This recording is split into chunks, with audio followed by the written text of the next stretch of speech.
Chip Kelly's near-term college job prospects dimmed last week. Never mind, the former Oregon coach may not formally be looking while working in an ESPN studio this season. In a lot of people's minds, Kelly is the best coach not to be on a sideline. In fact, his name surfaced this week as a possible replacement for Butch Jones at Tennessee. But if and when he returns to college, Kelly would come with newly defined baggage thanks to the ongoing FBI investigation into college basketball revealed last week.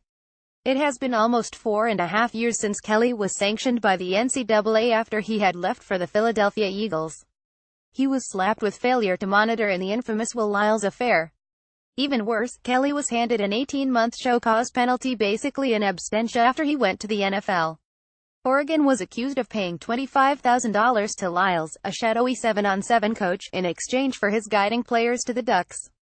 Lyles admitted as much. That's basically evidence of the same third-party influence Adidas was accused of engaging in by the FBI by paying college basketball assistants to influence players to sign with the shoe giant. While that sort of college basketball culture has been entrenched for decades, the NCAA is desperately trying to keep it from filtering into football. The Lyles case is the biggest and one of the few public examples that 7-on-7 is becoming the football version of AAU basketball. You know, backroom deals being struck with prospects' handlers, cutting the high school coach further and further out of the loop. I look back at it now, and Oregon paid for what they saw as my access and influence with recruits, Lyles told Yahoo Sports earlier this decade. The service I provided went beyond what a scouting service should. I made a mistake, and I'm big enough of a man to admit I was wrong. The FBI's college basketball investigation has at least put the fear of God into college athletics.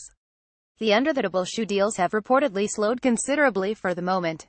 The fallout, though, awaits. At best, Kelly might be a test case to how scared college administrators are of the FBI banging on their doors. At worst, guys like Kelly, no matter how talented, might have problems finding work as a new normal settles over compliance departments. One FBS compliance director suggested any president considering hiring a coach with a show cause go to bat for him. You gotta understand, no matter what you hired him for, he may have restrictions. Kelly's show cause expired in late 2014. But the fact that he has such a sanction on his record is troubling in this new normal. The show cause is considered the NCAA's scarlet letter.